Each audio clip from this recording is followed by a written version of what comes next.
조선의 역사를 다룬 영화 작품 중에 남한산성이라는 영화가 있습니다. 이병헌 배우와 또 박해일, 김윤석, 고수 등의 배우들이 나와서 연기하였는데요. 1636년 병자호란을 배경으로 다루고 있습니다. 인조반정 이후 13년 조선에 중국의 패권을 점한 청나라가 쳐들어오는 일이 발생하였습니다. 인조는 강화도로 피신하려 하였지만 실패하였고 멀리 떨어진 남한산성에 대피할 수밖에 없었습니다. 이것은 청나라의 전략이었는데요. 준비되지 않은 외딴 성으로 보냄으로써 그들이 무방비 상태로 이 전쟁을 치르게 하면서 최대한 빠르게 포기하도록 만드는 전략이었던 것입니다. 영화는 2시간 내내 성 안에 갇힌 채로 제대로 싸우지도 못하고 또 쉽게 항복하지도 못하는 조선의 뼈아픈 모습과 그 가운데 주화파의 이병헌과 주화파의 최명길과 척화파의 김상언의 대립을 그리고 있습니다. 그리고 이 영화의 마지막 부분은 우리가 잘 알고 있듯이 삼전도의 굴욕, 이 장면으로 영화를 묘사하며 마무리하게 됩니다.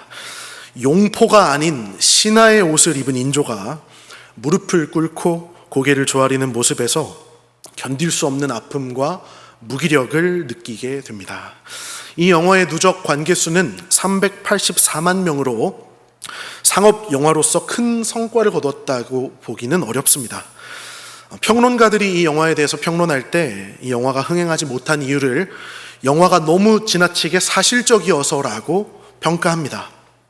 흥행하는 역사 영화들은 일반적으로 어떠한 역경에도 포기하지 않는 우리 선조들의 애국심과 긍지 같은 주제를 다루지만 이 영화는 끝까지 무기력만을 반복하는 고구마 전개 끝에 삼전도의 굴욕이라는 결말로 영화를 마치기 때문입니다.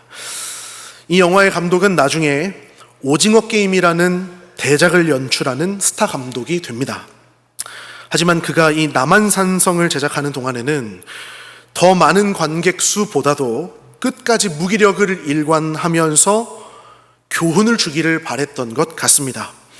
이 역사 안에서 삶의 이와 같은 처참한 일들이 일어날 수 있으니 미리 대비하는 마음으로 살아서 다시는 이렇게 무기력한 일을 당하지 말자는 메시지를 던지려는 것이었겠죠.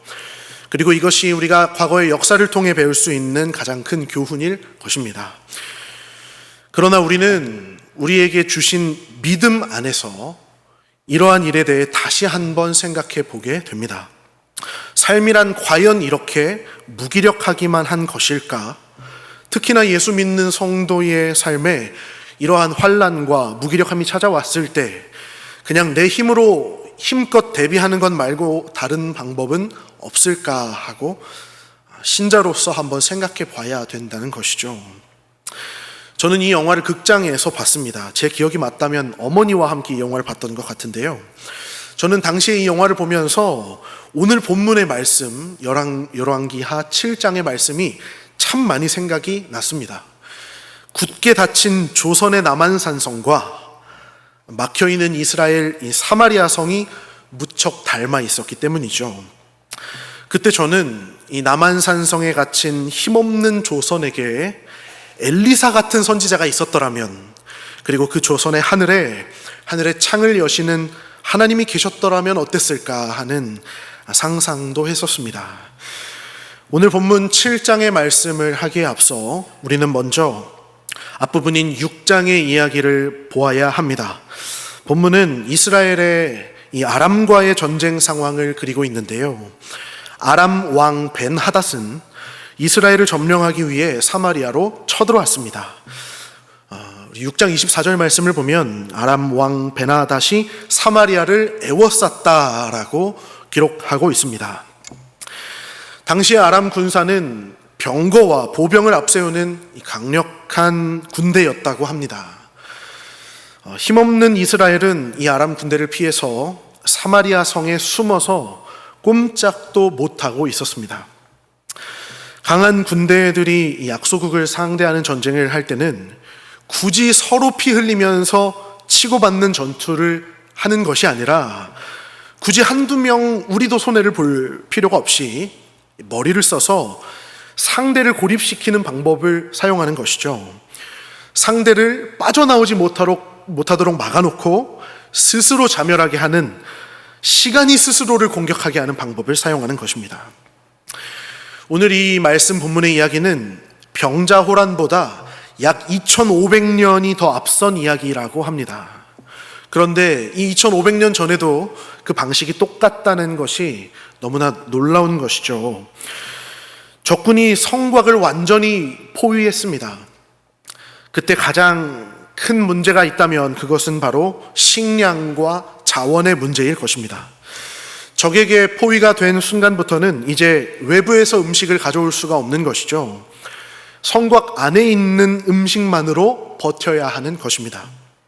그러니까 남은 음식이 그들에게 남은 시간이자 남은 수명인 것이죠.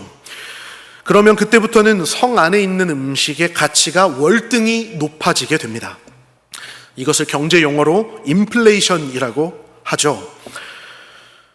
이전에 5,000원 내지는 10,000원이면 사 먹던 음식을 한 달치 월급을 갖다 바치고 내가 1년 모은 적금을 깨서 바쳐도 살 수가 없는 품귀 현상이 일어나고 마는 것입니다. 그래서 6장 25절 말씀은 이렇게 기록합니다. 나귀 머리 하나에 은 80세겔이요 비둘기 똥 4분의 1갑에 은 5세겔이다. 여기에 나오는 나귀의 머리는 당연히 평상시에 식용으로 사용되던 것은 아닙니다. 그런데 이제 먹을 것이 너무 없으니까요, 나귀의 머리라도 먹고 싶어서 사람들에게 얼마에 파냐고 물어봤더니 이것이 은 80세겔이나 했다고 기록한다는 것이죠. 제가 어떤 자료를 봤더니요, 은 80세겔은 직장인의 1년 연봉 정도로 환산할 수 있다고 합니다. 그러니까 지금으로 치면 3,4천만 원 정도 되는 돈을 줘야 고작 나귀 머리 하나를 얻을 수 있었다는 것입니다. 먹을 게 너무나도 없었다는 것이죠. 또 이 비둘기 똥이라는 말이 나오는데요, 이것은 합분태라고 하는 식물의 다른 이름이라고 합니다. 쥐 며느리가 쥐랑 상관이 없듯이, 또 병아리랑 아무런 상관이 없듯이 이 비둘기 똥도 사실은 비둘기랑 아무 상관이 없는 식물의 이름이라는 것이죠. 그냥 콩 한 주먹이라는 것입니다. 그런데 이 콩 한 주먹도 은 5세겔이라고 했습니다.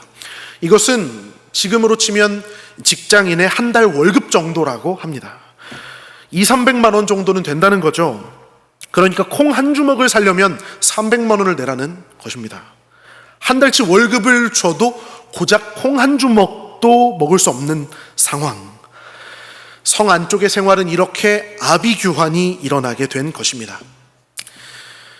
먹고 살 수 있는 것은 아무리 큰 돈을 갖다 바쳐도 월급으로도 연봉으로도 구할 수가 없는 형편이 되어버린 것입니다. 그리고요, 그 안에서 정말 끔찍한 일들이 일어나는 것을 봅니다. 6장 28절의 말씀인데요, 이 말씀을 보면 이 여인들이 도저히 먹을 것이 없어서 나누는 대화의 내용을 담고 있습니다. 뭐라고 이야기하냐면, 내 아들을 내놓아라. 우리가 오늘 먹고 내일은 내 아들을 먹자라고 대화하고 있는 것이죠. 내 아들을 내놓아라. 그리고 오늘 그것을 먹으면 내일은 내 아들을 내놓겠다. 그래서요, 어떤 순진한 사람이 그 약속을 철석같이 믿고 먼저 자기 아들을 내놓은 것입니다. 그런데 다들 먹고 다음 날이 되었는데요, 이제 29절 말씀입니다. 이제 너의 아들을 내놓아라 라고 말했더니 그러나 그가 그의 아들을 숨겼다. 성 안에서 이런 일들이 같은 민족끼리 일어나고 있었다는 것입니다. 이것이 얼마나 비극적인 일입니까? 제가 중국 선교지에 있을 때 북한에서 일어나는 일들에 대해 이야기를 들을 때 이런 비슷한 이야기를 들었던 적도 있는 것 같습니다. 이것이 전쟁이 가져다 주는 참상인 것이죠. 여기까지가 6장의 이야기이고요. 먹을 것이 너무나도 없었습니다. 흔한 말로 먹고 죽을래도 먹을 것이 없었습니다. 성벽 안은 전쟁보다 더 잔인한 전쟁을 치르고 있었습니다. 나가서 싸울 수도 없고 그렇다고 항복할 수도 없는 이 진퇴양난의 상황을 겪고 있는 것입니다. 이제 다시 본문 7장의 말씀으로 넘어와서 오늘 1절 말씀에서 선지자 엘리사는 이스라엘 백성들에게 이렇게 말했습니다. 여호와께서 이르시되 내일 이맘때에 사마리아 성문에서 고운 밀가루 한 스아를 한 세겔로 매매하고 보리 두 스아를 한 세겔로 매매하리라 하셨느니라.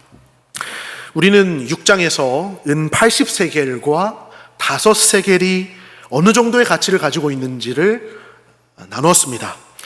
80세겔이 연봉 정도, 또 5세겔이 한 달치 월급 정도를 의미한다고 했죠. 그런데 엘리사는 이제 한 세겔이면 어느 정도냐면 그냥 일주일 정도의 이 생활비 정도면 이 보리를 5kg를 구입할 수 있는 물가 안정이 찾아올 것이라고 예언했다는 것입니다.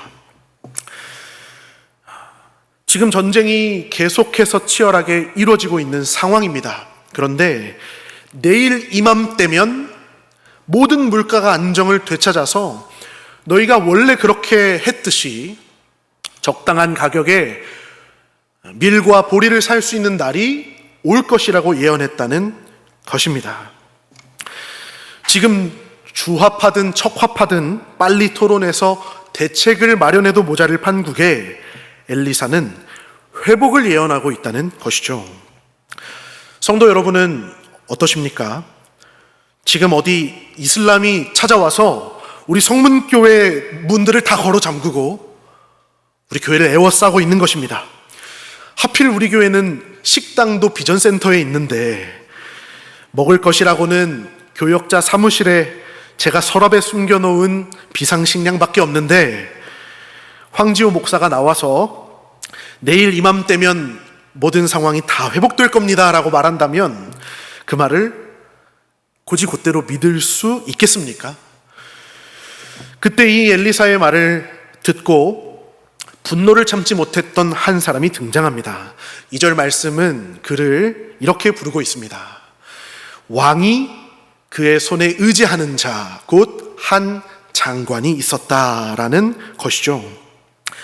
왕이 의지하는 장관입니다.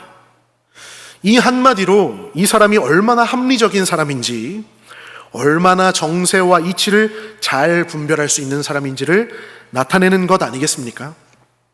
이 단어는 성경의 다른 본문에서는 지휘관이나 또는 준수한 자라는 말로 번역되는 단어입니다. 그냥 눈치도 없고 능력도 없는 주제에 높은 자리를 차지하고 있는 벼슬아치나 고관 대작이 아니라 사람들 사이에서 존경받는 고위 관직자라는 것이죠. 그가 재정을 맡은 장관인지 국방을 맡은 장관인지는 몰라도 그 지위가 장관입니다.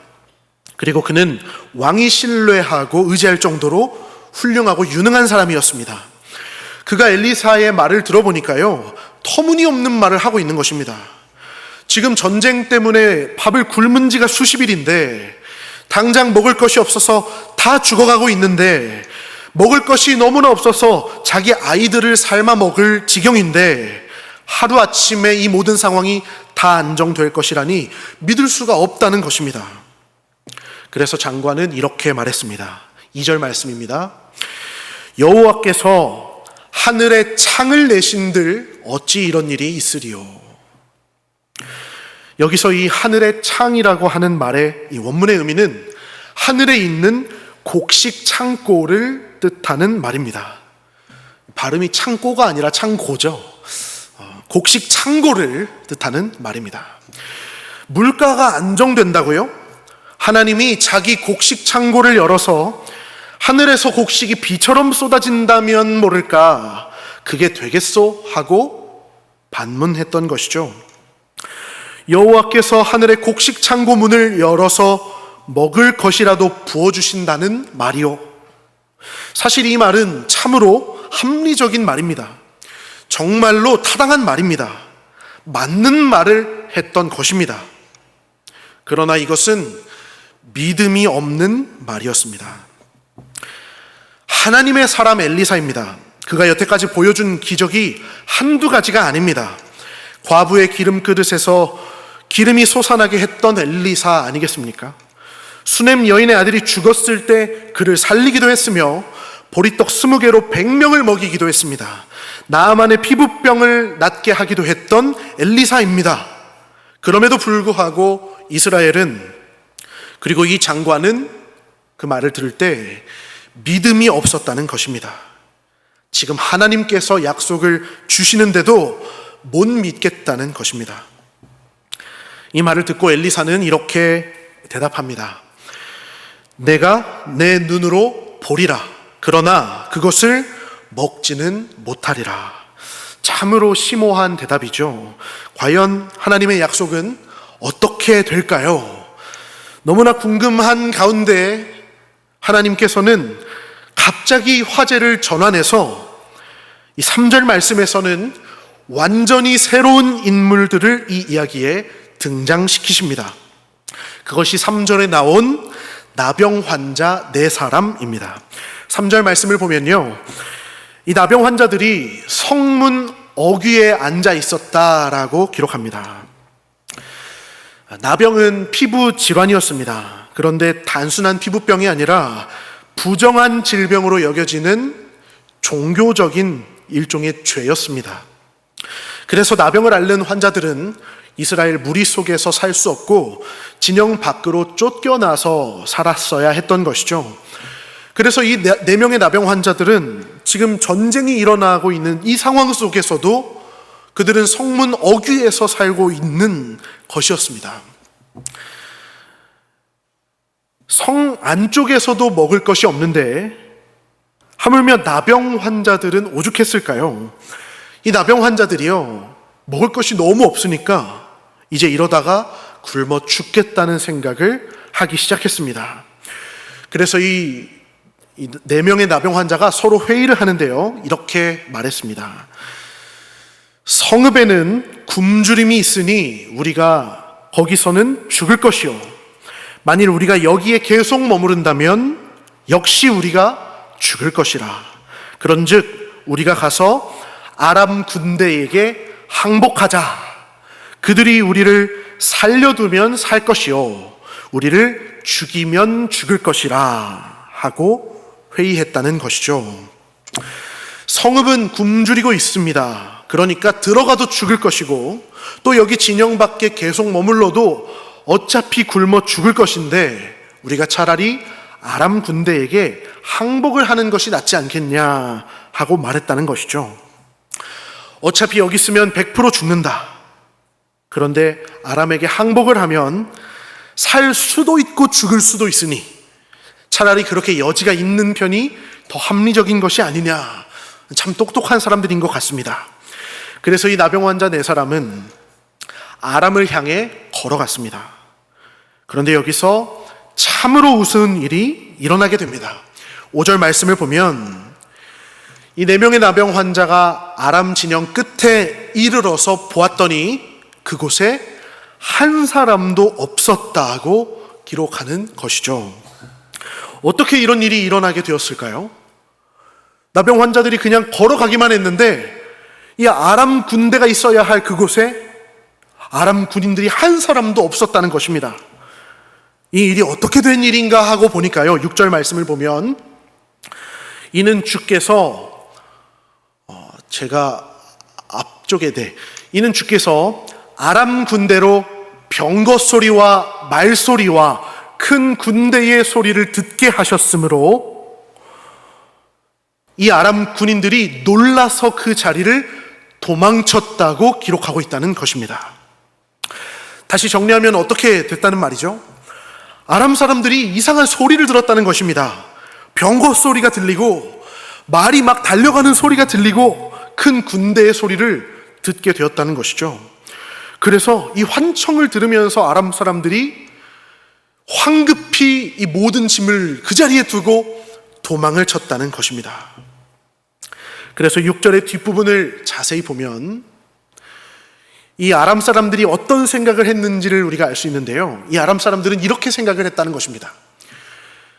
이스라엘이 우리 아람과의 전쟁을 이기고 싶어서 햇사람의 왕들과 애굽 왕들에게 돈을 주고 용병을 고용해서 그들을 우리에게 오게 한 것이 아니냐 하고 생각을 했다는 것이죠. 그러니까 아람 사람들이 생각해도 갑자기 이 말 타는 소리가 나고 병거 소리가 나는 것은 말이 안 되었을 것입니다. 그러니까 아람 사람들이 나름대로 합리적으로 생각한다고 생각했던 것은 지금 이 병거 소리는 이스라엘 군인들의 소리가 아니라 애굽 군인들의 소리겠구나 하고 혼비백산에서 도망을 쳤다는 것이죠.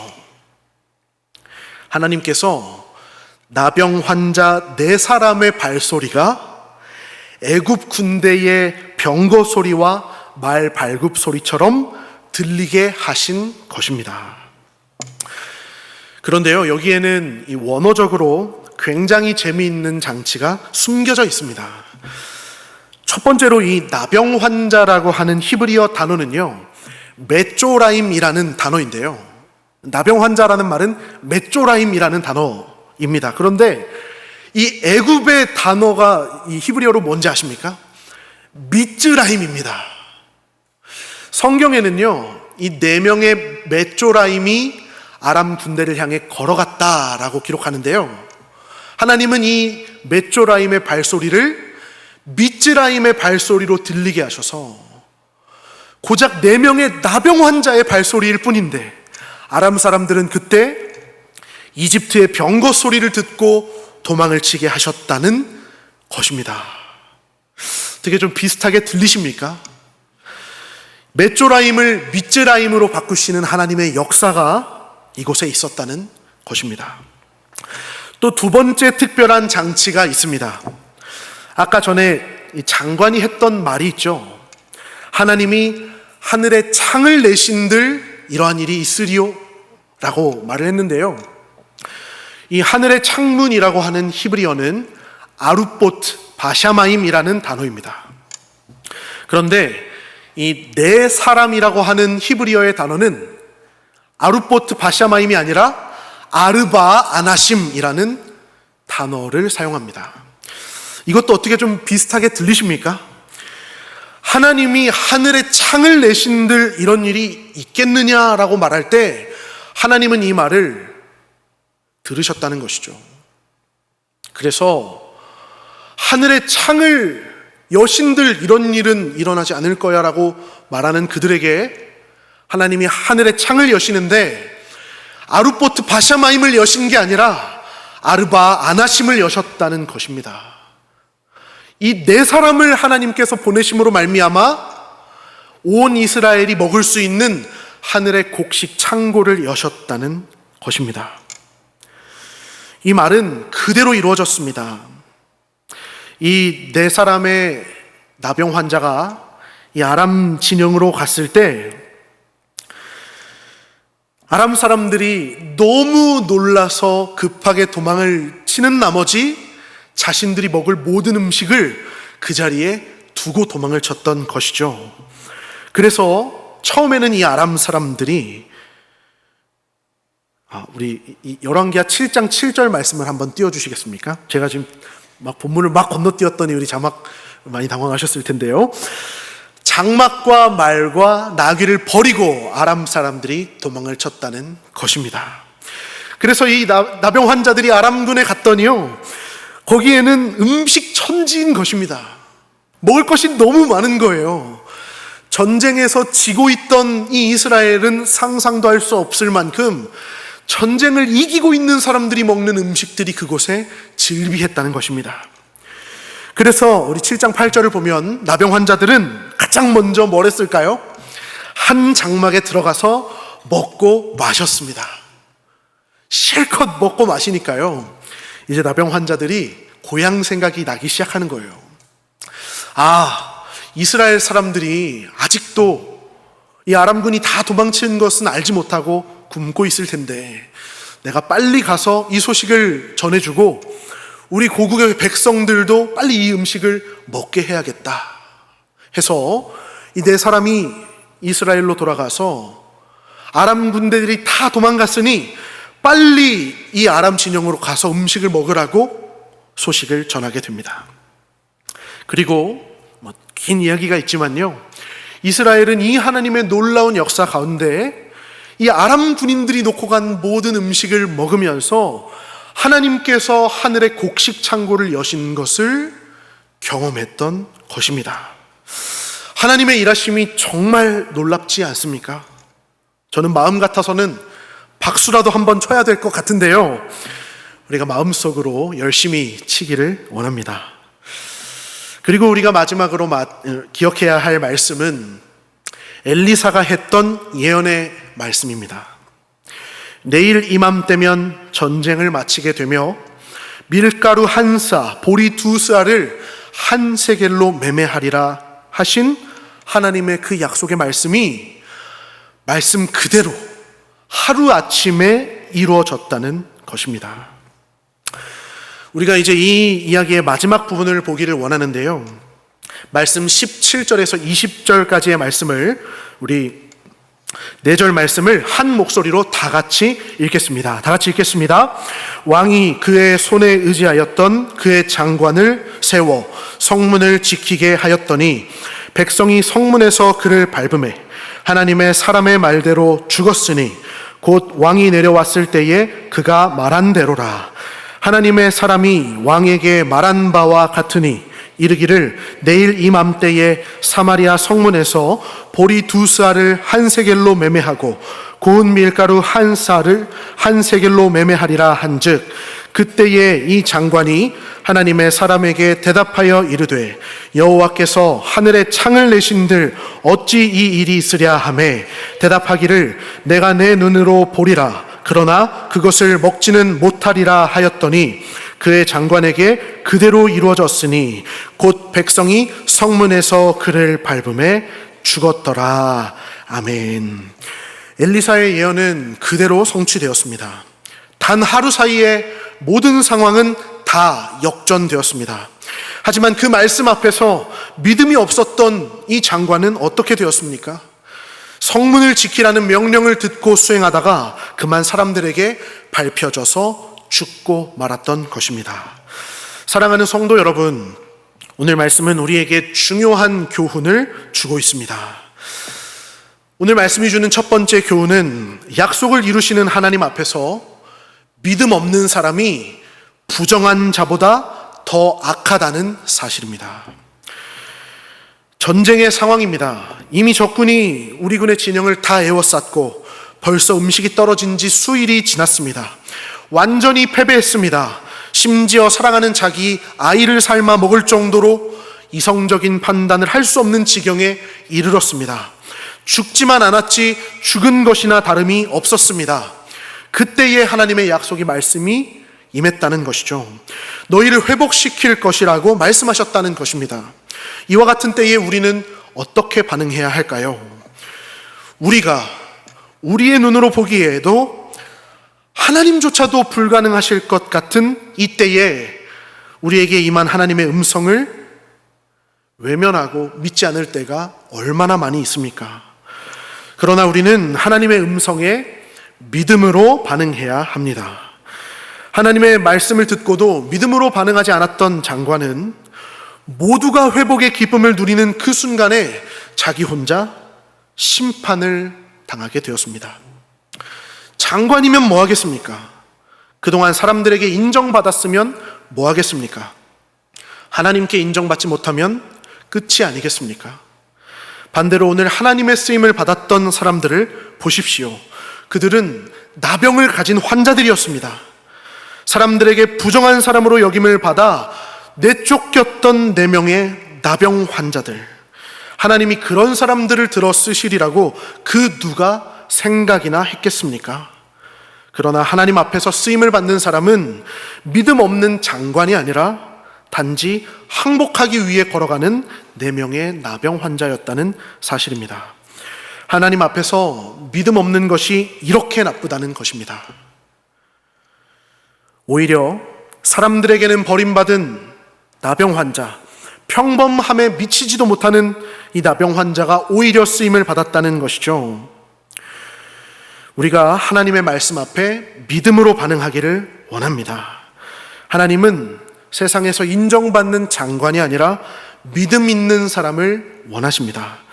하나님께서 원하시는 이 믿음을 기억하며 오늘 하나님의 말씀에 믿음으로 반응하는 성문교회가 되기를 소망합니다. 오늘 말씀이 주시는 두 번째 교훈은 마지막 교훈입니다. 사람의 생각으로는 절대로 불가능할 것 같은 일도 행하시는 이 하나님이 계심을 믿기에 우리는 절대로 낙심하지 말아야 한다는 사실입니다. 성벽 안에 갇혀서 죽을 날만을 기다리는 이스라엘이 얼마나 절망스럽고 무기력했을까요? 사방이 적군으로 막혔고 뚫려 있는 것이라고는 저 하늘밖에 없는 답답한 상황이었습니다. 그런데 삶을 살아가다 보면 우리의 삶에도 그러한 순간들이 꼭 한 번씩은 찾아오는 것 같습니다. 저는 요즘처럼 장마 기간이 되면 사고를 당해서 돌아가신 저희 아버지가 참 많이 생각이 납니다. 호우로 인해서 사고를 당해 돌아가셨기 때문인데요. 마른 하늘의 날벼락이라는 말처럼 그 흔한 작별 인사조차도 하지 못한 채로 갑자기 당한 아버지의 사고를 마주할 때 저의 인생도 어린 날이었지만 이처럼 사방이 꽉 막히고 오로지 하늘길만 바라볼 뿐이었다고 여겼던 것 같습니다. 그때 주위에 있던 사람들은 정말 많이 염려했습니다. 아들이 이렇게 어려서 어떡하냐고. 그때 제가 12살이었거든요. 언제 가르치고 키우겠냐고. 자기들이 사고를 당한 것도 아닌데 그렇게들 걱정하고 염려를 했습니다. 그런데 보십시오.